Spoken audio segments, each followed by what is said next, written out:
Hello everyone, very good evening. तो बच्चों, हमने क्लास 10th में साइंस का एक टेस्ट लिया हुआ था और काफ़ी बच्चों ने उस टेस्ट में अच्छा परफॉर्म किया। कुछ बच्चों के मार्क्स थोड़े से कम रह गए थे। तो बच्चों, मैं ये वीडियो रिकॉर्ड कर रहा हूँ आपके लिए। प्लीज़ मेक श्योर बच्चों, आप इस वीडियो को देखेंगे, इसको प्रैक्टिस करेंगे। उसके बाद भी कोई डाउट आएगा तो आप मेरे पास आइए, मैं आपके डाउट को सॉल्व करूंगा। At the end of the day बच्चों, मेरे और आपके दोनों के एफर्ट होने चाहिए कि हम बोर्ड एग्जाम में अच्छे से अच्छा परफॉर्म करें। राइट? चलो बच्चों, स्टार्ट करते हैं फिर। क्वेश्चन नंबर 1 क्या बोलता है बच्चों? क्वेश्चन नंबर 1 एक ऑब्जेक्टिव क्वेश्चन था। क्वेश्चन नंबर 1 हमको बोलता है the law of reflection hold true for, मतलब कि जो लॉ ऑफ रिफ्लेक्शन होता है वो किसके लिए सही साबित होता है? ऑप्शन है plane mirror only, concave mirror only, convex mirror only, all reflecting surface. अब बच्चों, पहले मैं आपको आंसर बता देता हूँ कि जब भी मैं लॉ ऑफ रिफ्लेक्शन की बात करूंगा तो वो हर एक रिफ्लेक्टिंग सरफेस के लिए सही साबित होता है। तो law of reflection hold true for all reflecting surface. अब थोड़ा सा quick recap, law of reflection क्या बोलता है sir? Angle i equal to angle r. तो angle i equal to angle r होगा, चाहे फिर वो प्लेन मिरर हो, चाहे फिर वो कॉनकेव मिरर हो, चाहे फिर वो कॉन्वेक्स मिरर हो। और हमने ये रे डायग्राम में बना के भी देखा था, रिमेंबर? चलो ठीक है बच्चों, अगला क्वेश्चन स्टार्ट करते हैं। क्वेश्चन नंबर 2 हमको बोलता है an optical device forms an erect image. बच्चों, काफी अच्छा क्वेश्चन है, सीखना मेरे साथ। Forms an erect image. Erect image मतलब सर ये बना रहा है virtual image. Okay. If the size of the image is one half that of object, मतलब साइज ऑफ इमेज क्या है? हाफ है ऑब्जेक्ट की। अब बच्चों, हाफ मतलब ये क्या है? इमेज है डिमिनिश्ड। इमेज है आपकी डिमिनिश्ड। तो बच्चों, मैं लिखता हूं क्लियरली, इमेज आपकी जो बन रही है वो वर्चुअल है एंड डिमिनिश्ड। अब बच्चों, आप लोग मुझे खुद ही बताओ, कॉनकेव मिरर वर्चुअल इमेज जब बनाता है तो किस टाइप की वर्चुअल इमेज बनाता है?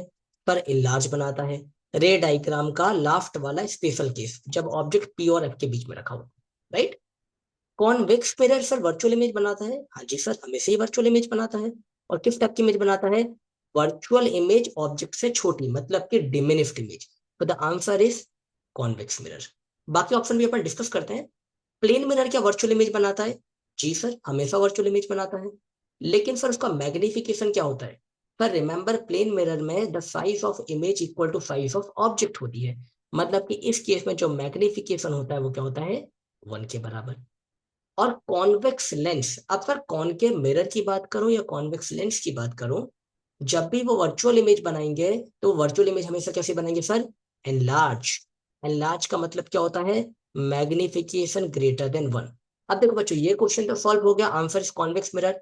लेकिन आप मेरी टिप याद रखो, अगर कभी वर्चुअल इमेज बन रही है तो वर्चुअल इमेज आपका कॉनकेव मिरर भी बनाएगा, कॉन्वेक्स मिरर भी बनाएगा, कॉनकेव लेंस भी बनाएगा, कॉन्वेक्स लेंस भी बनाएगा, और प्लेन मिरर भी बनाएगा।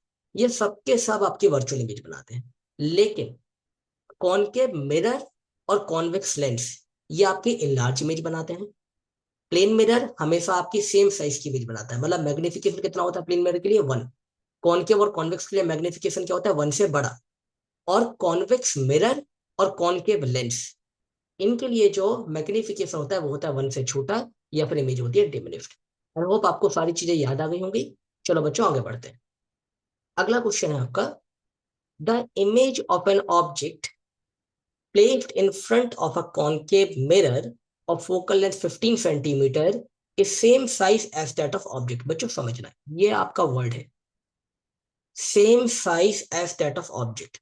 अब सर कॉनकेव मिरर में, समझना बच्चों, कॉनकेव मिरर वही वाला मिरर है जिसमें कितने केस होते थे? 6 केस होते थे रे डायग्राम के। कॉनकेव मिरर में अगर ऑब्जेक्ट और इमेज का साइज सेम है, मतलब ऑब्जेक्ट कहाँ पे रखा है? बताओ बताओ, कहाँ पे रखा है? ऑब्जेक्ट रखा है sir at centre of curvature पे। और अगर ऑब्जेक्ट सेंटर ऑफ कर्वेचर पे रखा है तो इमेज कहाँ पे बनती थी? पर इमेज भी बनती थी एट सेंटर ऑफ कर्वेचर पे। इफ यू रिमेंबर बच्चों, मैं आपके लिए डायग्राम एक रफ डायग्राम बना के दिखाता हूँ। ये आपका पोल हुआ करता था। यहाँ पोल से बच्चों, मैं अगर आपके लिए बना के दिखाता हूँ जल्दी से, तो ये पोल है बच्चों, ये आपका फोकस है, और ये आपका सेंटर ऑफ कर्वेचर है। तो आपका ऑब्जेक्ट भी रखा होगा सर सेंटर ऑफ कर्वेचर पे, और इमेज भी कहाँ बनेगी आपकी? सेंटर ऑफ कर्वेचर पे। करेक्ट? तो क्वेश्चन में क्या पूछा है? The distance between the object and the image. तो सर ऑब्जेक्ट कहाँ पे रखा है, सी पे, इमेज भी कहाँ बनी, सी पे। तो जब ऑब्जेक्ट और इमेज एक ही पॉइंट पे बन रहे हैं तो उनके बीच में डिस्टेंस कितना होगा, पर डिस्टेंस होगा 0। That was a very good question. अब बच्चों ये क्वेश्चन घुमा के कैसे पूछेंगे, the distance of the image from the pole is, pole से इमेज का डिस्टेंस कितना होता है। तो ये आपको समझना पड़ेगा बच्चों, फोकस तक का डिस्टेंस कितना है सर, 15। और सेंटर ऑफ कर्वेचर फोकस से कितना होता है, डबल होता है। मतलब कि सेंटर ऑफ कर्वेचर का डिस्टेंस कितना होता है, 15 का double, that is equal to 30। तो उस केस में आपका आंसर कितना आ जाता, 30 सेंटीमीटर। बट यहाँ पे क्या पूछा कि distance between the object and the image, object और इमेज के बीच का डिस्टेंस बताओ। तो आंसर कितना आएगा आपका, 0। क्या मेरी बात समझ में आई। चलो भाई अगले क्वेश्चन की तरफ चलते हैं। The radius of curvature of a converging mirror. बच्चों कन्वर्जिंग मिरर किस टाइप का मिरर कन्वर्जिंग होता है, जल्दी से बता दो। तो सर कन्वर्जिंग मिरर जो होता है वो होता है आपका कॉनकेव मिरर। सब पढ़ के रखें भाई अपन। कन्वर्जिंग मिरर होता है आपका कॉनकेव मिरर इस 30 सेंटीमीटर। तो मतलब कि सर जो रेडियस दिया है वो दिया है हमको 30 सेंटीमीटर। तो फोकल लेंथ कितनी हो जाएगी सर, फोकल लेंथ होती है r/2, तो which is equal to 30/2, which is equal to कितना हो जाएगा आपका 15 centimetre. At what distance from the mirror should an object be placed so as to obtain a virtual image। अब बच्चों समझना, कॉनकेव मिरर में आपको वर्चुअल इमेज चाहिए। थोड़ी देर पहले मैंने आपको बताया था कॉनकेव मिरर में वर्चुअल इमेज तभी बनती है जब ऑब्जेक्ट कहाँ रखा होता है sir, object is placed between T and F. Object कहाँ रखा होता है सर, पोल और फोकस के बीच में। तो समझना सर आप, अगर ये आपका मिरर है, ये आपका हो गया पोल, मैं बना देता हूं बच्चों, ये आपका हो गया पोल, ये हो गई प्रिंसिपल एक्सिस, ये है बच्चों आपका फोकस। तो पोल और फोकस के बीच के डिस्टेंस को अपन क्या बोलते हैं, फोकल लेंथ। और फोकल लेंथ कितना है सर हमारा, 15 सेंटीमीटर। मतलब कि सर ये जो डिस्टेंस है ये कितना है, 15 सेंटीमीटर। और वर्चुअल इमेज के लिए हमारा जो ऑब्जेक्ट होता है वो पोल और फोकस के कहीं बीच में रखा होना चाहिए, कहीं भी रखा हो सकता है। तो हमारा ऑप्शन क्या होगा, ऑब्जेक्ट इन्फिनिटी पे, नो सर। अगर इन्फिनिटी पे ऑब्जेक्ट होगा तो इमेज कहाँ बनेगी, फोकस पे। 30 सेंटीमीटर, 30 सेंटीमीटर तो सर हमारा रेडियस है, मतलब कि सेंटर ऑफ कर्वेचर। तो इमेज भी कहाँ बनेगी, सेंटर ऑफ कर्वेचर पे। बिटवीन 15 एंड 30, मतलब 15 सेंटीमीटर और 30 सेंटीमीटर के बीच में, between F and C, no sir. Between 0 and 15, क्या 0 और 15 के बीच में रखा जाएगा, बिटवीन पी एंड एफ। तो D option is the correct option. तो बच्चों वापस से मेरी बात समझना आप, फिजिक्स टफ नहीं है, सीबीएसई का पेपर टफ नहीं आता। आपको बस इतना ध्यान में रखना पड़ेगा कि जो क्वेश्चन आता है आपको उसको काफी बारीकी से रीड करना है और आपको समझना है कि उसमें आपसे पूछा क्या गया है, राइट। चलो भाई आगे चलते हैं अपन। अगला क्वेश्चन बोलता है सर हमको, N object is placed at a distance 10 centimetre in front of a convex, ये लेंस है बच्चों, इन front of a convex lens of focal length 15 centimetre. Write 4 characteristic of the image formed by the lens. Also draw the ray diagram। अब बच्चों समझना, focal length आपको कितनी दी है, 15 centimetre. और ऑब्जेक्ट डिस्टेंस यू कितना दिया है बच्चों, 10 सेंटीमीटर। अब आपको समझना पड़ेगा सर, अगर फोकल लेंथ आपकी 15 सेंटीमीटर की, ऑब्जेक्ट डिस्टेंस आपका 10 सेंटीमीटर है, मतलब ऑब्जेक्ट जो है वो बिटवीन ऑप्टिकल सेंटर और फोकस के बीच में रखा हुआ है। और जब भी ऑब्जेक्ट फोकस और पोल या फिर फोकस और ऑप्टिकल सेंटर के बीच में रखा होता है तो जो इमेज बनती है वो क्या बनती है आपकी, वर्चुअल इमेज बनती है। क्या बनती है बच्चों, वर्चुअल इमेज। और जो मैग्निफिकेशन होता है सर उसका, वो क्या होता है सर, ग्रेटर देन 1। मतलब कि जो मैग्निफिकेशन होगा सर वो होगा आपका एनलार्ज इमेज बनेगी, राइट। चलो भाई अपन इस क्वेश्चन को न्यूमेरिकली सॉल्व करके देखते हैं एक बार, जिससे कि आपको चीजें अच्छे से समझ में आए। तो मैं क्या करता हूँ, इसको आपको न्यूमेरिकल के जैसे सॉल्व करके दिखाता हूँ। सॉल्व नंबर कौन सा है बच्चों, 5। तो क्वेश्चन में हमको बोला है, an object is placed at a distance 10 centimetre in front of a convex lens of focal length 15 centimetre. मतलब कि सर हमको ये दिया हुआ है focal length, focal length F equal to दी हुई है बच्चों, कितनी दी हुई है फोकल लेंथ, फोकल लेंथ दी हुई है, सॉरी, फोकल लेंथ दी हुई है बच्चों हमको 15 सेंटीमीटर। फोकल लेंथ 15 सेंटीमीटर, बच्चों कॉन्वेक्स है, इसका मतलब क्या होगा, plus 15 centimetre. Object distance U is equal to कितना दिया बच्चों, 10 सेंटीमीटर। बट बच्चों आपको ये चीज समझनी पड़ेगी कि यू इज ऑलवेज नेगेटिव। तो बच्चों हम क्या करेंगे, हम सबसे पहले बाय लेंस फॉर्मूला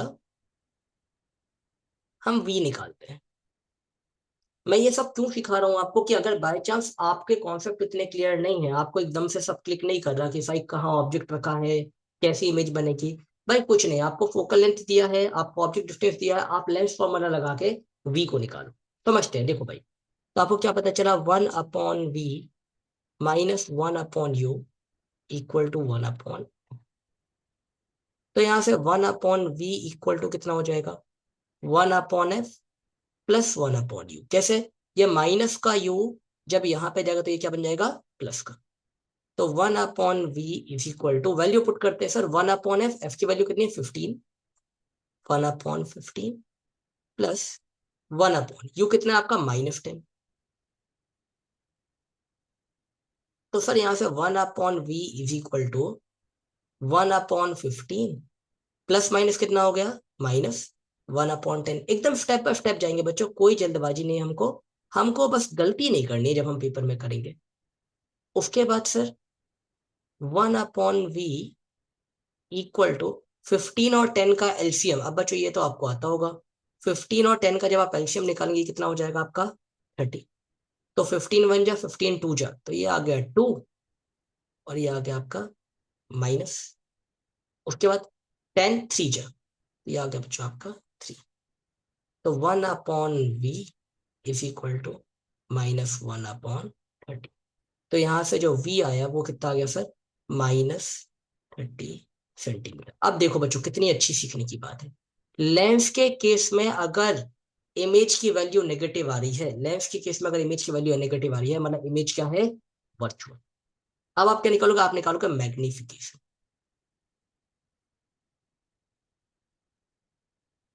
तो मैग्निफिकेशन जो m होता है वो लेंस के लिए होता है v/u। याद रखना बच्चों, m क्या होता है आपका, v/u। तो अगर मैं वैल्यू डालता हूं, अच्छा मिरर के केस में क्या होता है, मिरर के केस में जो m होता है वो होता है आपका -v/u, और लेंस के केस में क्या होता है, v/u। तो यहाँ से m is equal to, v की वैल्यू कितनी है आपके पास, -30, और u की वैल्यू कितनी है बच्चों आपके पास, -10। इससे ये गया, तो m की वैल्यू बच्चों कितनी आ गई, +3। अब आप सीखो सर, आपकी जो इमेज बनी है वो क्या है, नेगेटिव आ रही है। मतलब कि कैरेक्टरिस्टिक अगर मैं लिख के दिखाऊं आपके लिए, कैरेक्टरिस्टिक्स, तो पहला कैरेक्टरिस्टिक जो होगा, मैं अलग कलर से लिखता हूं आपके लिए। तो पहला कैरेक्टरिस्टिक होगा, image is virtual, image is virtual. दूसरा जो कैरेक्टरिस्टिक होगा, मैग्निफिकेशन आपका 1 से बड़ा आ रहा है। अगर मैग्निफिकेशन 1 से बड़ा आ रहा है तो इसका मतलब इमेज इज इनलार्ज्ड।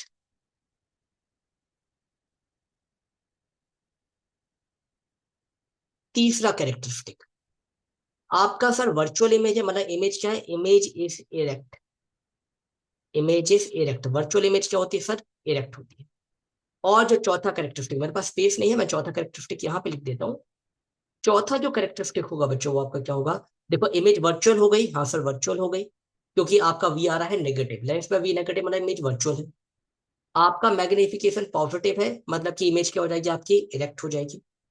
उसके बाद मैग्निफिकेशन 1 से बड़ा है, इसका मतलब इमेज इनलार्ज हो जाएगी। और fourth, image is formed, image is formed in front of the lens,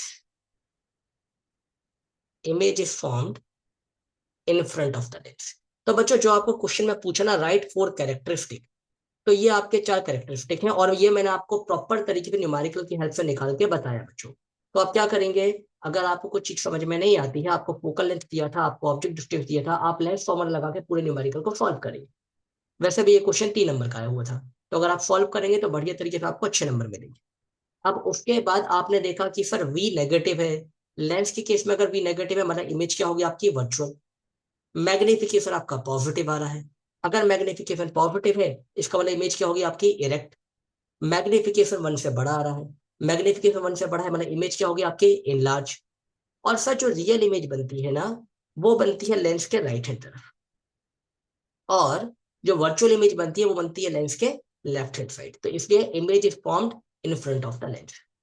अब बच्चों क्वेश्चन में क्या बोला, ऑल्सो ड्रॉ द रे डायग्राम। तो अब मैं आपके लिए रे डायग्राम बना के और दिखाता हूँ, ठीक है ना। एक बार जरा क्वेश्चन को देखते हैं, क्या लिखा है यहाँ पे, ऑल्सो ड्रॉ द रे डायग्राम। तो अब चलो बच्चों रे डायग्राम देखते हैं अपन। तो रे डायग्राम बनाने के लिए सर मुझे एक लेंस बनाना पड़ेगा। मैं एक लेंस बनाता हूँ।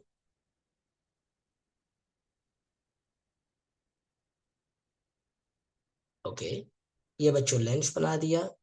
अब बच्चों मैं यहां से बनाता हूं अपने principal axis. Free hand drawing कर रहा हूं बच्चों, इसलिए शायद ज्यादा एक्यूरेट डायग्राम ना बने। राइट, ये मैंने प्रिंसिपल एक्सिस बनाई। अब सारे बच्चों को ये तो पता होगा सर, ये होता है ऑप्टिकल सेंटर। यहाँ से कुछ दूरी पे आपने रख दिया अपना F1, ये होता है आपका प्राइमरी फोकस। तो जितनी दूरी पे आपने F1 लिया है उतनी दूरी पे आप क्या लोगे बच्चों, 2F1। और मिरर की केस में यही 2F1 क्या होता है आपका, मिरर की केस में यही जो 2F1 होता है वो आपका होता है सर सेंटर ऑफ कर्वेचर। यहाँ पे आपका आ जाएगा F2। जितना दूरी पे आपका F1 उतनी दूरी पे आपका आ जाएगा F2। और इससे डबल डिस्टेंस पे आपका कितना आ जाएगा सर, 2F2। अब ऑब्जेक्ट कहाँ रखा है सर, समझना आप। ऑब्जेक्ट रखा है, फोकल लेंथ है 15 और ऑब्जेक्ट रखा है 10 सेंटीमीटर पे। मतलब कि ऑब्जेक्ट, अगर फोकल लेंथ मतलब F1 और O की दूरी 15 है, और ऑब्जेक्ट है 10 सेंटीमीटर, मतलब वो F1 और O के कहीं बीच में रखा होगा। बिल्कुल रखा होगा भाई। तो चलो एक ऑब्जेक्ट रख लेते हैं। तो सर ये मेरा है एक ऑब्जेक्ट।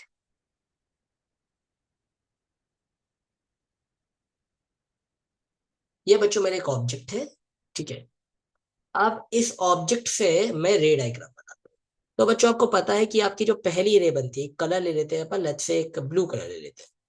आपकी जो पहली रे बनेगी वो बनेगी आपकी पैरेलल टू प्रिंसिपल एक्सिस। अब जब भी आप रे डायग्राम बनाएंगे सर, आप ऑप्टिकल सेंटर से एक सीधी लाइन बना देंगे, क्योंकि यहीं से आप क्या कराएंगे, रिफ्रैक्शन कराएंगे। आपकी पहली जो रे आएगी वो आएगी पैरेलल टू प्रिंसिपल एक्सिस। जैसे ही ऑप्टिकल सेंटर के पास पहुंचेगी, मैं रिफ्लेक्टेड रे आपके दूसरे कलर से बनाता हूँ बच्चों। तो आपको समझ जाना है कि जैसे ही ये ऑप्टिकल सेंटर के पास पहुंचेगी, it will pass from the focus. ये आपकी बच्चों फोकस से पास हो गई। ऑन द अदर हैंड आप एक दूसरी रे बनाओगे सर। दूसरी रे को मैं कहाँ से पास करा सकता हूँ सर, बहुत सारी जगह से करा सकता हूँ, लेकिन सबसे इजी दिख रहा है मुझे, ऑप्टिकल सेंटर से पास करा दो। कहाँ से पास करा दो, ऑप्टिकल सेंटर। अब जो एक समझदार बच्चा है, उसको ये चीज अपने आप दिख रही होगी। अब आपको पता है कोई भी रे जो ऑप्टिकल सेंटर से पास होती है बच्चों, वो अनडेविएटेड पास हो जाती है। कैसी पास हो जाती है, अनडेविएटेड। जैसी आएगी सीधे सीधे पास हो जाती है। अब कोई भी एक बच्चा ये चीज समझ पा रहा होगा कि अगर आप इस साइड देखोगे, जहां पे रियल साइड होता है, रियल साइड, अगर आप इस साइड देखोगे तो ये रे डाइवर्ज हो रही है। और अगर ये रे डाइवर्ज हो रही है मतलब ये रे यहाँ पे कभी नहीं मिलने वाली। और अगर ये इस साइड कभी नहीं मिलेंगी तो ये कहाँ बनेगी, अपोजिट साइड। तो मैं क्या करता हूँ ना सर, मैं अपनी इन रे को एक्सटेंड कर देता हूँ। जो मैंने अपनी ये पुरानी रेस बनाई है, मैं इनको एक्सटेंड कर देता हूँ। जरा देखता हूँ ये कहाँ पे मिलने वाली है। मुझे खुद नहीं पता सर कहाँ पे मिलेंगी। Let's see. और ये मेरा ऑप्टिकल सेंटर वाली रे को भी मैं क्या कर देता हूँ, extend कर देता हूँ। देखो बच्चों कुछ इस पॉइंट पे आके ना ये दोनों मिल रहे हैं। तो ये जो बनी ना सर आपकी, ये जो बनी है ये है आपकी इमेज। ये बनी है बच्चों आपकी इमेज। तो अगर आपका ऑब्जेक्ट ए बी है, तो आपकी इमेज क्या है सर, ए डैश बी डैश। आप मेरी बात समझे क्या। और बच्चों एग्जाम में याद रखना कि ये वाला जो लाइन बनाओगे ना आप, ये वाली जो लाइन बनाओगे आप, आपको इसको डॉटेड बनाना है। कौन सी वाली लाइन को डॉटेड बनाना है, जिसको आप एक्सटेंड कर रहे हैं ना सर, जिसको आप एक्सटेंड कर रहे हैं, आप कोशिश करिए कि इस वाली रे को आप डॉटेड बनाए। जिसको भी आप एक्सटेंड कर रहे हैं, आप उसको कोशिश करें सर कि आप उसको डॉटेड बनाए। क्योंकि जब आप उसको डॉटेड बनाएंगे तो वहां पे एग्जामिनर को अपने आप समझ में आएगा कि वो एक रियल लाइन नहीं है, उसको आपने क्या किया हुआ है, उसको आपने सिर्फ एक्सटेंड किया हुआ है। देखो बच्चों, ये मैंने डॉटेड बनाने की कोशिश की, अगर मेरा डायग्राम आपको समझ में आ पा रहा होगा। इसको आप डॉटेड करके ना एक्सटेंड करें, तो ये अपने आप दिखाते हैं वर्चुअल इमेज। अब देखो सीखना बच्चों, मैंने क्या सिखाया था आपको, पहला, इमेज इज वर्चुअल। अगर ये लेंस के राइट हैंड साइड बनती तो रियल होती, लेफ्ट हैंड साइड बनी है तो virtual. Image is erect. Erect का मतलब क्या है, ऑब्जेक्ट भी सीधा खड़ा है और इमेज भी इसकी सीधी खड़ी है। इन्वर्टेड में क्या होता है, ऑब्जेक्ट सीधा खड़ा होता है और इमेज उल्टी होती है। ऑब्जेक्ट सीधा होता है, इमेज क्या होती है, उल्टी। लेकिन इरेक्ट में ऑब्जेक्ट भी सीधा और इमेज भी सीधी। तीसरा, इनलार्ज। आपको याद है मैग्निफिकेशन आपका +3 आया था, मतलब ऑब्जेक्ट छोटा है और इमेज उससे 3 गुना बड़ी बनेगी, इनलार्ज, राइट। और चौथा, image is formed, image is formed in front of the lens, in front of the lens. Image lens के सामने बन रही है, राइट। या फिर आप ये भी लिख सकते हो बच्चों, इसमें पांचवा अगर आप लिखना है, image can not be projected on a screen, image can not be projected on a screen. Virtual image को कभी भी आप स्क्रीन पे प्रोजेक्ट नहीं कर सकते। आपको 4 पॉइंट लिखने थे, मैंने आपको 5 पॉइंट बता दिए। अगर आप इतनी सफाई से बच्चों बोर्ड एग्जाम में करोगे, आई कैन बेट यू कि आपके मार्क्स कहीं नहीं कटने वाले, राइट। चलो अगले क्वेश्चन की तरफ चलते हैं, आप प्लीज इसका स्क्रीनशॉट ले लीजिए। चलो अगला क्वेश्चन देखते हैं भाई, क्या बोला है क्वेश्चन में। The magnification produced when an object placed at a distance of 20 centimeter from a spherical mirror is 1/2। मतलब जो मैग्निफिकेशन है, जब ऑब्जेक्ट का डिस्टेंस कितना है 20 सेंटीमीटर, तब मैग्निफिकेशन कितना है आपका +1/2। Where the object would be placed to the magnification for the magnification to be +1/3। यहाँ पे 4 होना चाहिए था, for the magnification to be +1/3। मतलब कि बोला है कहीं पे ऑब्जेक्ट रखा हुआ है, ऑब्जेक्ट मतलब 20 सेंटीमीटर दूर रखा हुआ है, और उससे जो मैग्निफिकेशन आ रहा है वो आ रहा है आपका +1/2। अब क्वेश्चन ये है कि आप ऑब्जेक्ट को कहाँ पे रखो कि आपका मैग्निफिकेशन जो 1/2 है वो मैग्निफिकेशन 1/3 हो जाए। काफी अच्छा क्वेश्चन है बच्चों, पहले तो इसको स्टार मार्क करो, सीबीएसई बोर्ड में आया है, PYQ का क्वेश्चन है, इसको अपन सॉल्व कर, ठीक है। एक एक करके कॉन्सेप्ट सीखना। तो मैंने बोला सर सबसे पहले तो मुझे दिया गया है, आपने आपने दिया है सर मुझे सॉल्व नंबर 6।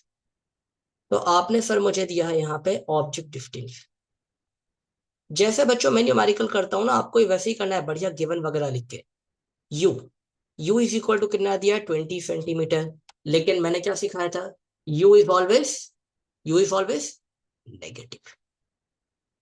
अब उसके बाद बोला है सर जो मैग्निफिकेशन दिया है, मैग्निफिकेशन दिया है आपका 1/2।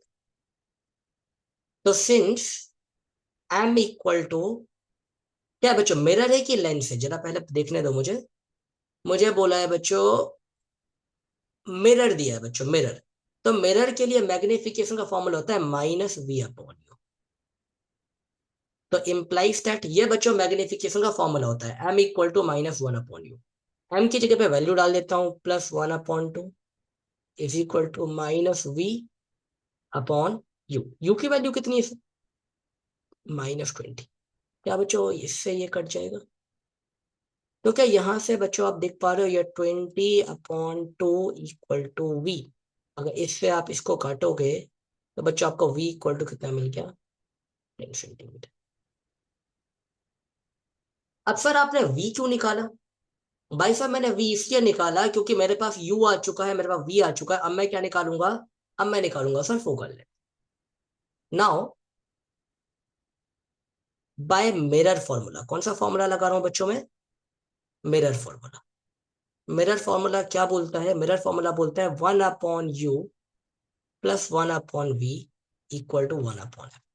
वैल्यू डालो सर आप, 1/u, तो 1/u की वैल्यू कितनी है, -20, +1/v, v की वैल्यू कितनी है 10 इक्वल टू 1/f।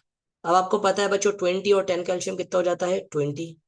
20 बन जाए 20, तो ये आ गया आपका -1 क्योंकि ये माइनस का था, प्लस 10 टू या 20, तो ये कितना आ गया आपका +2 equal to 1/f। Minus plus minus, तो 2 में से 1 क्या, कितना आ गया बच्चों, 1। Sign will be of greater value upon 20 equal to 1/f। तो यहाँ से सर f इक्वल टू मिल गया मुझे 20 सेंटीमीटर। और वैसे भी आपको याद होना चाहिए सर कि अगर आपके मिरर में वर्चुअल इमेज बन रही है जो कि डिमिनिश्ड है, वर्चुअल इमेज बन रही है जो कि डिमिनिश्ड है, मतलब कि आपका जो मिरर होगा वो होगा आपका कॉन्वेक्स मिरर। और कॉन्वेक्स मिरर की फोकल लेंथ होती है पॉजिटिव, हमारी फोकल लेंथ है ये पॉजिटिव, तो यहां तक मैं बोल सकता हूं कि मैंने क्वेश्चन एकदम सही किया है। अब क्या करना है सर, केस 2 की बात सुनो आप। यहाँ पे मैं ऐसे कर देता हूँ, यहाँ पे देखो आप, केस 2 में सर कुछ और ही कहानी सुना रहे हैं। केस 2 में हमको बोला है कि जो मैग्निफिकेशन है m इक्वल टू कितना है बच्चों, m इक्वल टू, केस 2 में m इक्वल टू बोला है मुझे 1/3। तो इसका मतलब sir minus v/u is equal to 1/3। इसका मतलब sir minus v is equal to u/3 implies that u equal to -3v। u की वैल्यू किसके बराबर आ गई, -3v के बराबर। अब by mirror formula, mirror formula क्या बोलता है sir, 1/u plus 1/v is equal to 1/, u की जगह पे कितना डालूंगा, -3v, तो 1/-3v plus 1/v equal to 1/f। अब बच्चों मैं वापस से ये क्यों लगा रहा हूँ, क्योंकि मेरे पास फोकल लेंथ ऑलरेडी आ चुकी है, f की वैल्यू कितनी है मेरे पास, 20, तो ये आ गई आपके पास 1/20। एलसीएम ले लिया बच्चों आपने, 3v और v का एलसीएम कितना आ गया आपका, 3v। तो 3v से 3v गया, कितना आ गया आपका आंसर, 1। और ये माइनस साइन है तो ये कितना आ गया, -1। v और 3v, v से v चली जाएगा, कितना आ जाएगा, 3, 3 बन जाए 3, तो +3 इक्वल टू 1/20। तो बच्चों ये माइनस प्लस माइनस, तो क्या यहाँ पे 2/3v इक्वल टू 1/20 हो जाएगा।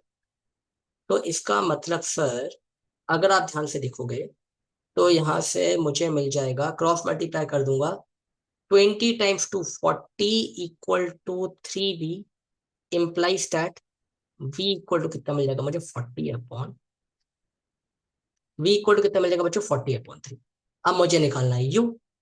तो नाउ जो u था, u किसके बराबर था, अगर मैं इसको क्वेश्चन नंबर फर्स्ट दे दूं तो u इक्वल टू था -3v के बराबर।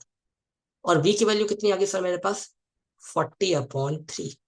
3 से 3 कट गया, तो u इक्वल टू आ गया आपका -40 सेंटीमीटर, और u हमेशा होता है negative. This is your answer. So you can proudly say that बच्चों the object should be placed at a distance of 40 centimeter from the mirror in order to obtain the magnification plus 1/3। काफी अच्छा, काफी logical question था बच्चों, CBSE का आपका 2 बार आ चुका exam में। आपको बोला मैग्निफिकेशन 1/2 दिया है, मैग्निफिकेशन 1/3 के लिए ऑब्जेक्ट को कहाँ रखेंगे। तो पहले आपने यू की हेल्प से और एम की हेल्प से आपने वी निकाला, फिर यू और वी की हेल्प से आपने फोकल लेंथ निकाला, फिर केस 2 में आपने एम की हेल्प से यू और वी में एक रिलेशन निकाला, और बाद में आपने मिरर फॉर्मूले में उसी यू और वी के रिलेशन को यूज करके आपने वी की वैल्यू निकाली, और फिर वी की वैल्यू को यूज करके आपने यू की वैल्यू निकाली। That was a very good question बच्चों, आप इसको बढ़िया तरीके से देखें। अगर कोई डाउट आता है तो मुझे वापस से क्लास में आके आप बताएंगे, राइट। चलो आप इसका स्क्रीनशॉट ले लीजिए, मैं इसको इरेज कर रहा हूँ।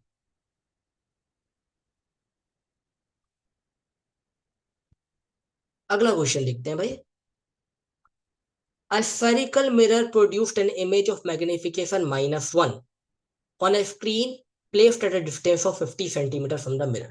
अब देखो भाई, इसके लिए मैं आपका स्क्रीन मतलब अलग से पेज नहीं लूंगा, इसको मैं यही सॉल्व कराता हूँ। अगर सर मैग्निफिकेशन -1 है, नेगेटिव साइन देख के आप सोच जाओगे कि इमेज क्या है आपकी, रियल। और 1 देख के आप समझ जाओगे कि इमेज का साइज क्या है, सेम साइज। अब जिस भी बच्चे ने क्लास को थोड़ा सा भी ध्यान से देखा हुआ है या सुना हुआ था मेरी, वो जानते हैं इस चीज को कि अगर रियल इमेज बन रही है तो वो कौन बना रहा है, वो बना रहा है आपका कॉनकेव मिरर। कौन बना रहा है बच्चों, कॉनकेव मिरर। तो सबसे पहले तो फिर what type of mirror it is, तो आंसर इज कॉनकेव मिरर। बिना कुछ दिमाग लगाए बच्चों, इतना logical question CBSE board is amazing, इतने अच्छे क्वेश्चन पूछता है। मैग्निफिकेशन में नेगेटिव दे दिया। मैग्निफिकेशन में नेगेटिव का मतलब क्या है? इमेज बनेगी रियल। अगर इमेज रियल तो रियल इमेज बनाता है सिर्फ कॉनकेव मिरर। अब उसके बाद सर मैग्निफिकेशन की वैल्यू है 1, मतलब कि size of object equal to size of image. और ऐसा तो सिर्फ 6 में से एक केस पे होता है, और वो एक केस कौन सा है? जब ऑब्जेक्ट प्लेस होता है एट सेंटर ऑफ कर्वेचर। और जब sir object centre of curvature पे प्लेस होता है तो इमेज भी कहाँ बनती है? सेंटर ऑफ कर्वेचर पे। ऊपर मैंने एक ऑब्जेक्टिव क्वेश्चन में भी आपको समझाया था। तो find the distance of the image from the object. Find the distance of the image from the object. अरे भाई साहब, इमेज सेंटर ऑफ कर्वेचर पे बन रही है, ऑब्जेक्ट भी सेंटर ऑफ कर्वेचर पे रखा है, तो ऑब्जेक्ट और इमेज के बीच में डिस्टेंस कितना होगा sir? 0। Because both are at C. C मतलब centre of curvature. What is the focal length of the mirror? बच्चों, जो फोकल लेंथ होता है वो होता है आपका रेडियस अपॉन 2। और बच्चों इस केस में जो फोकल लेंथ होता है वो होता है आपका u अपॉन 2 के बराबर। क्यों? क्योंकि जो ऑब्जेक्ट रखा है सर वो आपका कहाँ रखा हुआ है? वो रखा हुआ है आपका सेंटर ऑफ कर्वेचर पे। तो इसका मतलब सर आपकी फोकल लेंथ कितनी हो जाएगी? 50 upon 2, that is equal to 25 centimetre. आप कहोगे सर यू को नेगेटिव क्यों नहीं लिए? ले लो भाई यू को negative. Focal length of concave mirror क्या होती है? Negative. Draw ray diagram to for the image formation. अब बच्चों आपको रे डायग्राम बनाना है, जो मैं आपको बना के दिखाता हूँ। तो क्वेश्चन काफी अच्छे थे सर। पहला क्वेश्चन क्या था? मिरर किस टाइप का है? तो अगर इमेज रियल बन रही है तो इसका मतलब मिरर कॉनकेव मिरर है। Distance of image and object, भाई जो मैग्निफिकेशन है वो आपका 1 है, मतलब ऑब्जेक्ट सेंटर ऑफ कर्वेचर पे रखा है। ऑब्जेक्ट सेंटर ऑफ कर्वेचर पे रखा है, मतलब इमेज भी सेंटर ऑफ कर्वेचर पे बनेगी। अगर ऑब्जेक्ट और इमेज दोनों सेम पॉइंट पे बन रहे हैं तो उनके बीच में डिस्टेंस कितना हो जाएगा? 0। फोकल लेंथ क्या है? पर ऑब्जेक्ट सेंटर ऑफ कर्वेचर पे रखा है, तो जो ऑब्जेक्ट का डिस्टेंस है वो रेडियस के बराबर होगा। रेडियस कितनी दी है आपको? 50। समझ गए क्या मेरी बात? और अगर सर रेडियस आपको 50 मिल गई तो एफ इक्वल टू होता है आर अपॉन 2, मतलब कि यू अपॉन 2। 50 अपॉन 2 कितना आ गया आपका? 25 सेंटीमीटर। अब चलो भाई इसका रे डायग्राम बनाते हैं। रे डायग्राम बच्चों अपने आप में काफी कठिन होता है इसका, क्योंकि एक्यूरेसी पाना अपने आप में काफी डिफिकल्ट हो जाता है भाई। मेरे पास अभी स्केल वगैरह तो नहीं है, तो आई एम नॉट श्योर मेरा रे डायग्राम कितना अच्छा बनेगा। फिर भी कोशिश करते हैं। तो रे डायग्राम के लिए पहले मैं एक सर्कल ले लेता हूँ और उस सर्कल पे मैं जरा ट्रेस कर देता हूँ अपने मिरर को, क्योंकि मैं इस सर्कल को बाद में इरेज करने वाला हूँ। तो ये सर मैंने अपना मिरर को ट्रेस कर दिया। ये बच्चों मैंने इसकी एकदम सेंटर में बना दिया पोल। इसके मैंने आउटसाइड वाले जो एरिया था इसको कर दिया पॉलिश। ये अंदर वाली सरफेस होगी आपकी रिफ्लेक्टिंग सरफेस। अब बच्चों यहाँ पे आप बनाओगे अपनी प्रिंसिपल एक्सिस। अब बच्चों यहाँ पे आपको ध्यान क्या रखना है कि आप जितना दूर फोकस लोगे उससे जस्ट डबल डिस्टेंस पे आप सेंटर ऑफ कर्वेचर हो गए। तो लेट्स से आपने यहां से 5 सेंटीमीटर दूर आपने फोकस ले लिया, तो इसी से अगले 5 सेंटीमीटर दूर, I am not sure I am correct और नॉट, आप क्या लेना बच्चों? Centre of curvature. अब क्या करेंगे सर आप? मैं सेंटर ऑफ कर्वेचर को जरा साइड में लिखता हूँ। Centre of curvature. अब सेंटर ऑफ कर्वेचर पे सर आप रख देंगे अपना ऑब्जेक्ट।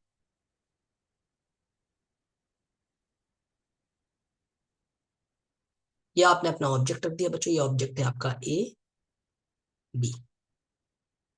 अब यहां से सर आप रेस को ड्रॉ करना चाहते हो, तो पहली रे तो आपने क्या कर दिया सर? पैरेलल भेज दी। अगर कोई ray of light parallel to principal axis आती है, जल्दी से बता दो भाई। If a ray of light is travelling parallel to principal axis, reflection के बाद बच्चों वो कहाँ से पास होती है? सर वो पास होती है, या किसी और कलर से बनाए ना, तो रिफ्लेक्शन के बाद वो पास होती है सर फोकस से। Very good, it will pass from the focus. अब एक दूसरी रे को, एक दूसरी इंसिडेंट रे को आप बच्चों फोकस से पास करा दो। आपने फोकस से पास करा दिया। अब कोई रे ऑफ लाइट अगर सर फोकस से आती है, कोई रे ऑफ लाइट अगर फोकस से आती है तो वो रिफ्लेक्शन के बाद कहां से पास होगी? Sir it will pass from from parallel to principal axis, वो बच्चों parallel to principal axis pass हो जाएगी। तो ये मैं इसको पैरेलल टू प्रिंसिपल एक्सिस बना देता हूँ। और अगर आप ध्यान से देखेंगे सर, मेरे ये वाले पॉइंट पे मेरी दोनों रिफ्लेक्टेड रे क्या हो रही है, मीट हो रही। तो इसका मतलब दिस इज माय इमेज, जैसा कि बच्चों मैंने आपको बताया था, आपकी ये इंसिडेंट रे, या आपकी रिफ्लेक्टेड रे, या आपकी इंसिडेंट रे, या आपकी रिफ्लेक्टेड। तो the image is at centre of curvature. तो ये आपने बना दिया इसको ए डैश बी डैश। तो आप यहाँ पे लिख सकते हैं ए बी जो है वो है आपका ऑब्जेक्ट, और ए डैश बी डैश है वो आपकी क्या है, इमेज। तो ऑब्जेक्ट रखा था सेंटर ऑफ कर्वेचर पे, इमेज बनी सेंटर ऑफ कर्वेचर पे। तो ऑब्जेक्ट और इमेज के बीच में डिस्टेंस कितना हुआ सर, 0। करेक्ट। और देखिए सर, ऑब्जेक्ट आपका रखा है इरेक्ट सीधा, और इमेज बनी आपकी उल्टी, मतलब मैग्निफिकेशन क्या आएगा आपका, नेगेटिव। और इमेज कहाँ बन रही है, मिरर के सामने। अगर मिरर के सामने बन रही है मतलब कि सर अगर आप इसको ओरिजिन लेके चलते हो तो लेफ्ट हैंड साइड का जो डिस्टेंस होता है वो होता है आपका नेगेटिव, और लेफ्ट हैंड साइड का डिस्टेंस अगर आपका नेगेटिव है तो इसका मतलब सर आपकी जो इमेज है वो क्या है, रियल। राइट। चलो भाई please take the screenshot of this thing. बच्चों यू वोंट बिलीव, आज फॉर द फर्स्ट टाइम मेरा डायग्राम इतना एक्यूरेट बना है, वो बिना स्केल को यूज करे। तो अगर आप अच्छे से काम करेंगे you will definitely get all the answers correct. चलो भाई अगला क्वेश्चन देखते हैं। अगला क्वेश्चन, क्वेश्चन नंबर 8 क्या बोलता है भाई, the image of a candle flame formed by a lens. अब बच्चों एक इमेज बना रहे हो आप कैंडल फ्लेम की, किससे बना रहे हो, लेंस से। Is obtained on the screen. अब समझना भाई, ये काफी लॉजिकल चीज सिखा रहा हूं। जो इमेज है, इमेज आपको स्क्रीन पे मिल रही है। अगर आपको इमेज स्क्रीन पे मिल रही है तो यू माइट हैव रिमेंबर, आपको याद होगा कि अगर इमेज स्क्रीन पे फॉर्म हो रही है मतलब कि वो रियल इमेज है। मतलब इमेज किस टाइप की है सर, रियल। और जो रियल इमेज होती है वो क्या होती है, इन्वर्टेड। अगर इमेज रियल एंड इन्वर्टेड है तो इसका मतलब जो मैग्निफिकेशन होगा वो क्या होगा आपका, नेगेटिव। जो मैग्निफिकेशन होगा वो क्या होगा आपका, negative. According to new Cartesian sign convention, if the image is 3 times the size of the flame, अब बच्चों इमेज जो है वो 3 गुना, 3 टाइम्स है the size of the object, तो क्या मैं बोल सकता हूँ sir m is equal to, पहले तो m होगा नेगेटिव क्योंकि रियल इमेज है, और 3 टाइम्स मतलब m की वैल्यू कितनी होगी, तो मतलब m की वैल्यू मैग्निफिकेशन तो आ गया आपका -3। तो ऑप्शन नंबर ए और ऑप्शन नंबर सी तो आपका सीधे सीधे क्या हो गया, कैंसिल हो गया। See this is the power of knowledge बच्चों। अगर आपके कॉन्सेप्ट क्लियर है, मैंने एक वर्ड पकड़ा स्क्रीन, उस वर्ड स्क्रीन से मैं समझ गया कि जो इमेज है वो क्या है, रियल और इन्वर्टेड। रियल और इन्वर्टेड है मतलब कि सर मैग्निफिकेशन होगा मेरा नेगेटिव, और इमेज क्या है, 3 गुना, 3 टाइम्स। अगर इमेज 3 टाइम्स है मतलब कि यहाँ पे जो वैल्यू आएगी वो आएगी +3, मतलब सॉरी 3 आएगी वैल्यू, और यहाँ पे आ जाएगा आपका माइनस। तो आपका पहले तो ये दोनों ऑप्शन सीधे सीधे गलत हुए। अब क्या बोला है बच्चों उसके बाद, देन द लेंसेज। अब बच्चों लेंस क्या है, लेंस बच्चों अब आपको समझना पड़ेगा। अगर रियल इमेज बना रहे हैं तो ऑब्वियसली कॉन्केव लेंस तो हो ही नहीं सकता, तो रियल इमेज कौन बनाता है आपका, कॉन्वेक्स लेंस। तो correct answer is D option. चलो भाई अगले क्वेश्चन की तरफ चलते हैं। नेक्स्ट क्वेश्चन क्या बोलता है, the power of combination of two lens in contact is 1 dioptre. तो क्या बच्चों यही सॉल्व कर दूं, तो मैंने जो बोला sir P is equal to होता है आपका P1 + P2। अब P कितना बोला है बच्चों, +1। अब क्या बोला है, if the focal length of one of the lens of combination is 20 centimetre. अब बच्चों फोकल लेंथ पहले लेंस की थी आपको 20 सेंटीमीटर, तो पहले लेंस की पावर क्या हो जाएगी, तो सर जो पावर होती है ना वो होती है आपकी 100 सेंटीमीटर अपॉन फोकल लेंथ। तो जो P1 आ जाएगी वो आ जाएगी आपकी 100 अपॉन फोकल लेंथ कितनी है, 20, मतलब P1 आ जाएगी बच्चों आपकी +5। तो क्या बच्चों यहाँ पे ये +5 आ जाएगी, +P2। सिंपल सी मैथ से ये +5 वहां पे जाएगा, तो 1 + 5 वहां जाएगा, क्या हो जाएगा -5 इक्वल टू P2। तो क्या सर यहाँ से -4 इक्वल टू P2 आ जाएगा। क्या बोला है, the focal length of other lens. अब बच्चों मुझे पावर मिल गई है, तो जरा आप ये बताओ कि जो P2 आएगा क्या वो 100 अपॉन f2 के बराबर आ जाएगा। तो इम्प्लाइज दैट जो f2 आएगा क्या वो 100 अपॉन P2 के बराबर आ जाएगा। 100 अपॉन P2 की वैल्यू कितनी है आपकी, -4। 4 से 100 गया, कितना आ गया आंसर, 25, प्लस माइनस माइनस। तो इसका मतलब सर आपका आंसर आ गया -25 सेंटीमीटर। कितना इजी क्वेश्चन था ये क्वेश्चन बच्चों आपका। पिछले साल प्रीवियस ईयर के क्वेश्चन में से मैंने दिया हुआ था टेस्ट में। तो मतलब कि sir this is a very good question. Power of combination में क्या होता है, आपके जो लेंस होते हैं उनकी पावर एड अप हो जाती है। और पावर कैसे निकालते हो, पावर इक्वल होता है 1 अपॉन फोकल लेंथ अगर फोकल लेंथ मीटर में है, या फिर 100 अपॉन फोकल लेंथ अगर फोकल लेंथ सेंटीमीटर में है। चलो भाई अगले क्वेश्चन की तरफ चलते हैं। The absolute refractive index of glass and water are 4/3 and 3/2 respectively. बच्चों इसके लिए न्यूमेरिकल है, हम एक पेज ले लेते हैं। Question number 10, refractive index of glass, refractive index of water कितना कितना दिया है सर, जरा देखते हैं। तो मुझे क्या दिया है सर, ग्लास का दिया है 4/3 और वाटर का दिया है 2/3 है। The absolute refractive index of glass and water are 4/3 and 3/2। बच्चों यहाँ पे मिसप्रिंट हो गया है एक्चुअली। वाटर का होना चाहिए था आपका 4/3 और ग्लास का होना चाहिए था 3/2। बट कोई बात नहीं बच्चों, जैसा हमको क्वेश्चन दिया है हम उसके हिसाब से सॉल्व करेंगे। क्या पता मिसप्रिंट ना हुआ हो, सीबीएसई वाले हमको घुमाने की कोशिश कर रहे हो। कोई बात नहीं, हम इसी को लेके सॉल्व करेंगे। तो रिफ्रैक्टिव इंडेक्स ग्लास का कितना दिया है 4/3 और वाटर का कितना दिया है 3/2। हम ऐसे ही सॉल्व करेंगे।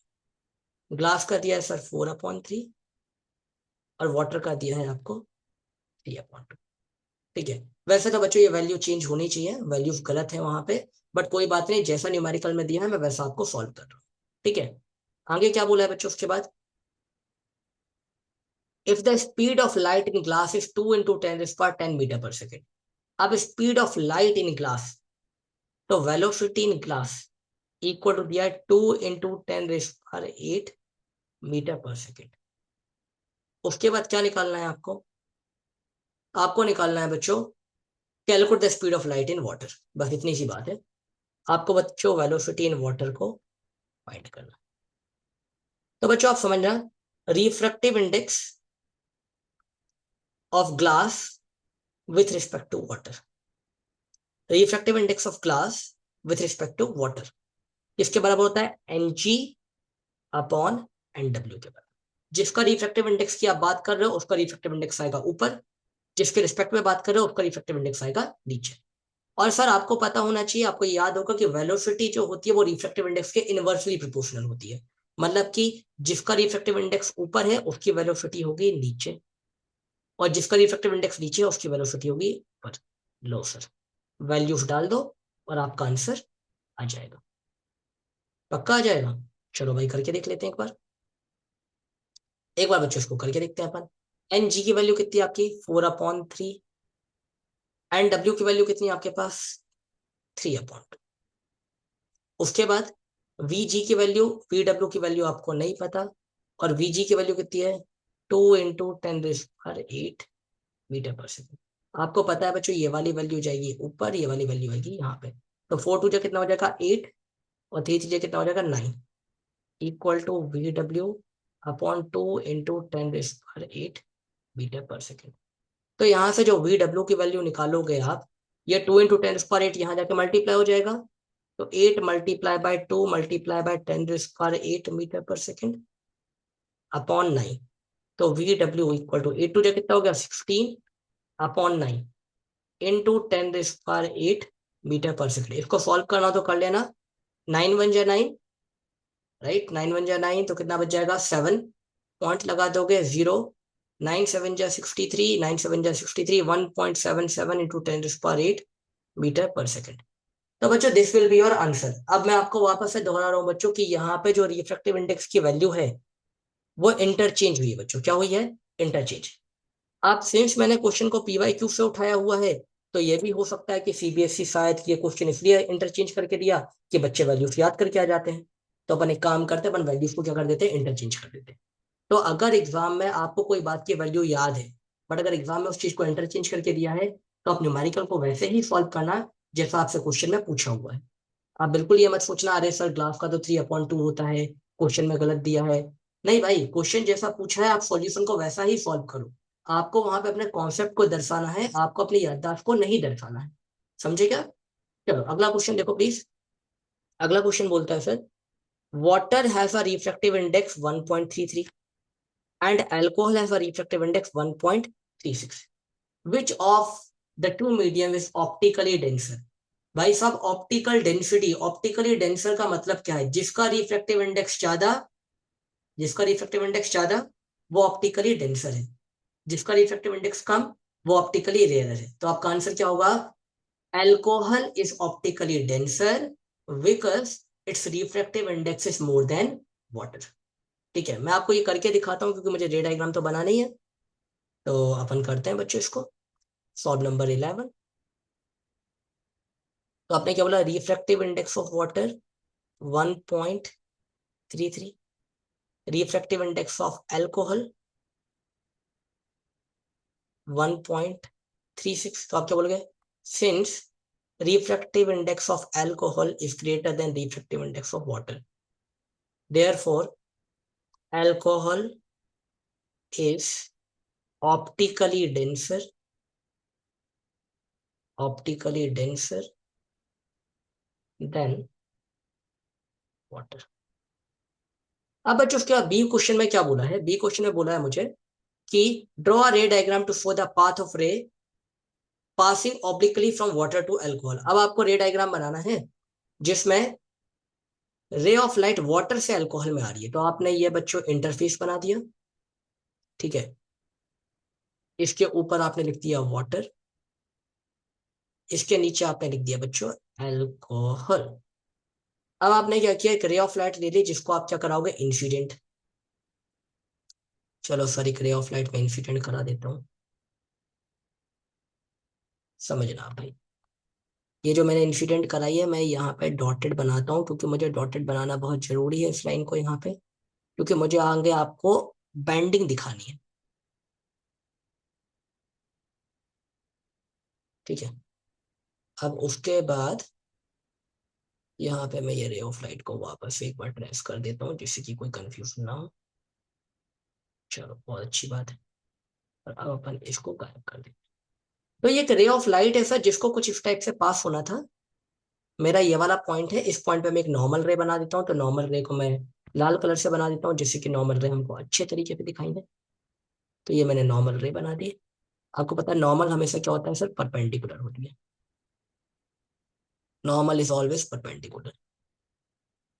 तो बच्चों ये आपकी इंसिडेंट रे है, और जो एंगल बनता है बच्चों इंसिडेंट रे के बीच में और नॉर्मल रे के बीच में, ये आपकी नॉर्मल है। इस पॉइंट को मैंने से ओ दे दिया, इसको मैंने ए दे दिया। ये हो गया आपका एंगल ऑफ इंसिडेंस।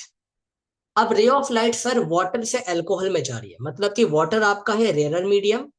आप लिख भी सकते हैं वाटर है आपका रेयरर मीडियम और अल्कोहल है आपका डेंसर मीडियम। तो जब रे of light sir rarer medium से डेंसर मीडियम में जाती है तो it always bend towards the normal. Very good. तो सर रे ऑफ लाइट अपने पास से थोड़ा सा हटके टुवर्ड्स द नॉर्मल क्या हो जाएगी सर? बेंड हो जाएगी। और इसको आपने दे दिया बी। और आपको लिखना हो तो लिख देना यहाँ पे, ray will bend towards the normal.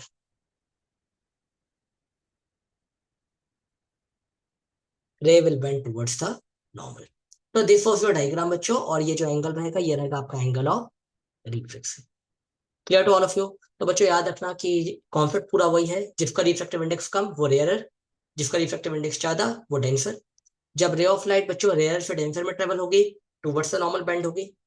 जब डेंसर से रेयर में जाएगी away from the normal bend होगी। ये छोटी छोटी बातें दिमाग में रखोगे तो एग्जाम में आपको सारे कॉन्सेप्ट अच्छे से आ जाएंगे।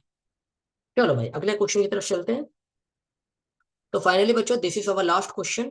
काफी टाइम हो गया यार, if I am not wrong the time is 19 बच्चों, रात में 1:09 हो चुका है। तो बच्चों अगर मैं पूरा दिन भर क्लासेस पढ़ाने के बाद रात में 1 बजे आपके लिए वीडियो रिकॉर्ड कर रहा हूँ, तो यू नीड टू अंडरस्टैंड बच्चों कि ये वीडियो कुछ व्यूज वगैरह लेने के लिए रिकॉर्ड नहीं कर रहा हूँ। सिर्फ एक ही उद्देश्य है कि भाई ये जो मैंने पेपर बनाया है, जो आपको क्लास टेस्ट के टाइम पे क्वेश्चन नहीं बने, आप उनको 4-4 5-5 बार बैठ के प्रैक्टिस करो।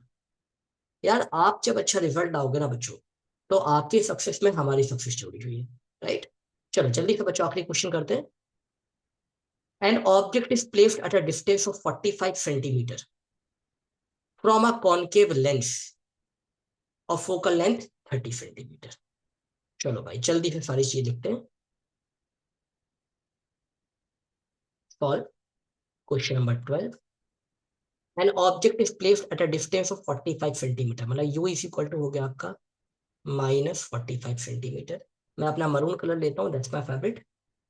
फोकल लेंथ, फोकल लेंथ कितनी दी है बच्चों? फोकल लेंथ दी है बच्चों 30 सेंटीमीटर। फोकल लेंथ दी है बच्चों 30 सेंटीमीटर। अब बच्चों कौन सा लेंस है आपका, कॉनकेव है कि कॉन्वेक्स है? सर यहाँ पे लिखा है कॉनकेव। कॉनकेव बच्चों चाहे मिरर हो चाहे लेंस हो, याद रखना बच्चों फोकल लेंथ हमेशा क्या होती है? नेगेटिव। तो आप बोलोगे by lens formula, by lens formula 1/v minus 1/u equal to 1/f होता है सर। तो 1/v is equal to 1/f, ये माइनस का 1/u यहाँ पे आके क्या हो जाएगा? प्लस का 1/u। 1/v is equal to 1/f की वैल्यू कितनी है सर? -30 प्लस u की वैल्यू कितनी है? -45। 1/v is equal to, sir 30 और 45 का एलसीएम जब आप निकालेंगे कितना आ जाएगा? 90। 33 जा तो ये आ गया बच्चों आपका 3, और ये माइनस है तो ये -3, प्लस माइनस माइनस, 45 2 जा तो ये आ गया आपका 2। तो अगर बच्चों मैं इसको ठीक तरीके से लिखूं, एलसीएम लेके भाई आपको सॉल्व करना पड़ेगा, इतनी मेहनत आपको करनी पड़ेगी। तो यहाँ से 1/v is equal to minus minus plus, 3 + 2 कितना हो गया? 5, sign will be of greater value, -5/90।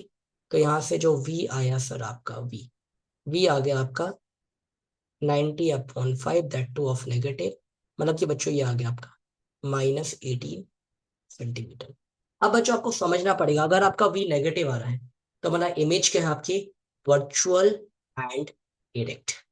एक बार अपन आगे देखते हैं क्वेश्चन के according. Use lens formula to find the distance of the image from the lens.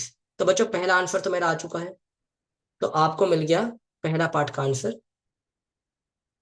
Distance of image from lens. Distance of image from lens is 18 centimetre. अब क्या बोला बच्चों उसके बाद?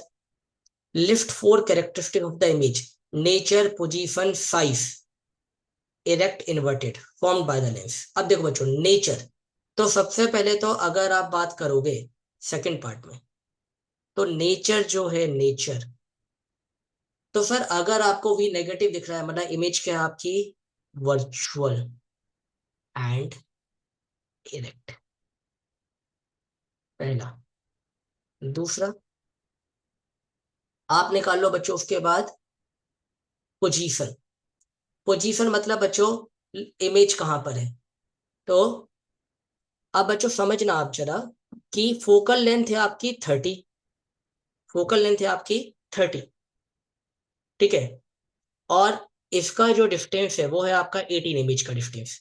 तो image is between f1 and O. मैं अभी इसका सेकंड आंसर आपको रे डायग्राम में दिखाऊंगा, आप बस ये समझो कि फोकल लेंथ अगर 30 सेंटीमीटर है, फोकल लेंथ अगर आपका 30 सेंटीमीटर है और इमेज आपकी 18 सेंटीमीटर है, मतलब वो फोकस के पहले बन रही है, तो मतलब फोकस और ऑप्टिकल सेंटर के बीच में है। तीसरा क्या बोला है सर? तीसरा उनने बोला है मुझे निकालने के लिए कि साइज।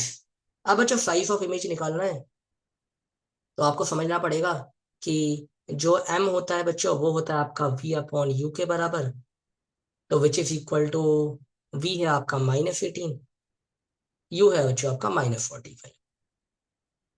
अगर आप इसको कैंसिल आउट करते भी हो 3 से, तो 3 6 18, और ये हो गया बच्चों आपका 3 6 18, और ये कितना हो जाएगा बच्चों 15, राइट। 3 से और कट जाएगा क्या? 6 5 9, 9 से कट सकता था, चलो। तो ये आ जाएगा बच्चों आपका 2, और ये कितना आ जाएगा बच्चों आपका 3 से गया, ये आगे जाएगा आपका 5। तो मतलब कि since m is lesser than 1, therefore image is diminished, image is diminished। बच्चों जो इमेज है वो आपकी छोटी रहेगी ऑब्जेक्ट से, क्यों? क्योंकि सर आपका m की वैल्यू 1 से छोटी आ रही है, डिमिनिस्ड। और बच्चों fourth, since m is positive, therefore image is erect. Image is erect. तो ये आपके साथ चार कैरेक्टरिस्टिक हो गए इस चीज के। क्या क्या बताया मैंने? नेचर बताया, तो नेचर क्या है सर? वर्चुअल है, डायरेक्ट। अगला क्या बताया? Position. Position sir image is between F1 and O। उसके बाद बच्चों साइज बताया, तो ऑब्जेक्ट का साइज तो दिया नहीं था, तो मैंने कहा कोई बात नहीं, एम की वैल्यू निकाल दी। एम की वैल्यू बच्चों मेरी 1 से छोटी आई, मतलब इमेज डिमिनिफ्ड है। और एम पॉजिटिव आया है, इसको इमेज क्या है आपकी? इरेक्ट है। चलो भाई इसका प्लीज स्क्रीनशॉट ले लीजिए, आगे देखते हैं अपन। लास्ट में मुझे क्या बोला है sir? Draw ray diagram to justify और आंसर। अब भाई आपको बोला है कि इसका जरा आप रे डायग्राम बना दो। चलो भाई रे डायग्राम बनाते हैं जल्दी। एक कोशिश करूंगा रफ टाइप का रे डायग्राम बनाऊं आपके लिए जल्दी से।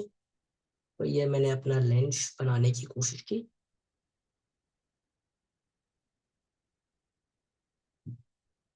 ये बच्चों लेंस है, मैं स्केल यूज नहीं कर रहा हूँ। यहाँ पे बच्चों मैंने आपके लिए ये ड्रॉ कर दी बच्चों प्रिंसिपल एक्सिस। ये बीचों बीच वाला जो पार्ट है,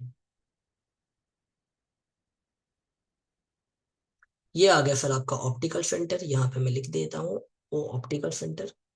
अब बच्चों इसमें आपको क्या बोला है? इसमें आपको कुछ कुछ चीजें बोली हैं कि जो ऑब्जेक्ट है वो कहाँ पे रखा हुआ है। ऑब्जेक्ट रखा हुआ है 45 सेंटीमीटर, फोकल लेंथ है 30। मतलब कि सर फोकल लेंथ है सर आपका ये हो गया बच्चों आपका F1। और इतने ही डिस्टेंस पे सर ये हो गया आपका 2F1। अब फोकल लेंथ 30 है, यहाँ से यहाँ तक का डिस्टेंस 30 है, तो ये पूरा डिस्टेंस हो जाएगा 60।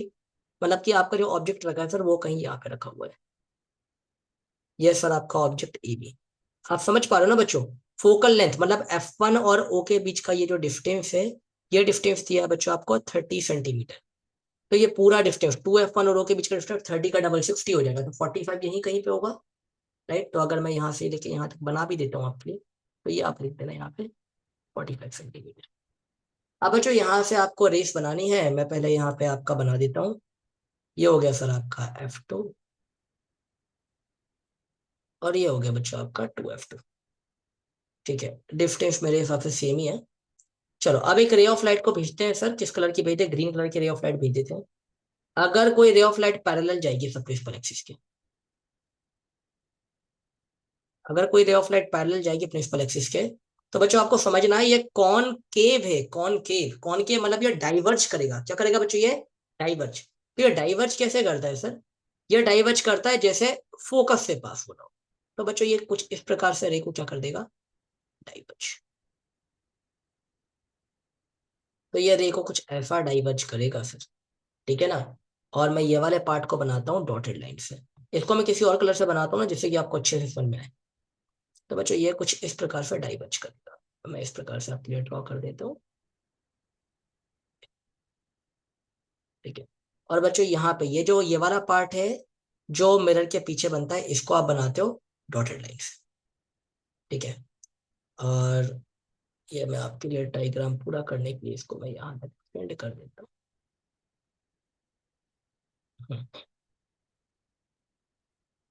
इसको मैं यहाँ से उड़ा देता हूँ। अब आपको ये ठीक तरीके से समझ में आएगा।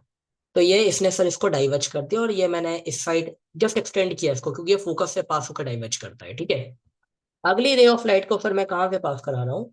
अगली रे ऑफ लाइट को सर मैं पास करा रहा हूँ ऑप्टिकल सेंटर से। ऑप्टिकल सेंटर में कुछ खास मेहनत नहीं है सर। ऑप्टिकल सेंटर से जाएगी, जैसी जाएगी वैसी सीधी सीधी चली जाएगी। तो ये जैसी जाएगी वैसी वापस, मतलब ये इस टाइप से रहेगी। मतलब कि बाउंस बैक तो नहीं कहना चाहिए सर, ये मतलब सीधी पास हो जाती है। बाउंस बैक तो एक गलत चीज हो जाएगी, यहाँ पे कॉन्सेप्ट ही गलत हो जाएगा। तो ये आपकी दूसरी। अब बच्चों समझो, ये आपकी पहली रिफ्लेक्टेड है, ये ब्लू कलर की। ये दूसरी है, ये ऐसी हो रही है, डाइवर्ज हो रही है। तो मतलब कि ये लोग असल में कहाँ मिले? असल में सर ये लोग मिले हैं इस पॉइंट। तो ये है सर आपकी इमेज A', B'। अब बच्चों आप खुद देखो, ऑब्जेक्ट आपका 45 सेंटीमीटर पे है, और जो इमेज है वो कहां बन रही है? Between F1 and O। जैसा कि मैंने आपके आंसर में लिखा था, image will form between F1 and O। क्योंकि सर इसका जो डिस्टेंस है वो कितना आ रहा है सर? 18 सेंटीमीटर। कितना आ रहा है? 18 सेंटीमीटर। 30 से छोटा आएगा ना सर डिस्टेंस, 18 सेंटीमीटर। ऑब्जेक्ट बड़ा है, इमेज छोटी है, तो image is diminished. Image is diminished. तीसरी चीज, ऑब्जेक्ट भी आपका सीधा है और इमेज भी आपकी सीधी बनी, मतलब इमेज क्या है आपकी, इरेक्ट है कि नहीं भाई, और सेम साइज पे बनी हुई है, सेम साइड पे बनी हुई है। सो दिस इज द रे डायग्राम बच्चों। सो थैंक यू ऑल बच्चों, thank you all for watching the video. अगर आपको अच्छा लगा हो बच्चों तो प्लीज वीडियो पे कमेंट कर दीजिएगा, इससे मुझे काफी मोटिवेशन मिलेगा। मैं और कोशिश करूंगा कि हर एक टेस्ट का वीडियो बना के आपके लिए डालूं। ओके, प्लीज मेक श्योर बच्चों आपको ये सारे के सारे क्वेश्चन को अच्छे तरीके से प्रैक्टिस करने हैं। अगर आप फिजिक्स में इतने क्वेश्चनों को विद कॉन्सेप्ट प्रैक्टिस कर लेते हैं, I am pretty much sure बच्चों एग्जाम में जो भी क्वेश्चन आएगा वो आपको बन जाएगा। ओके, चलो बच्चों, bye bye, good night, see all.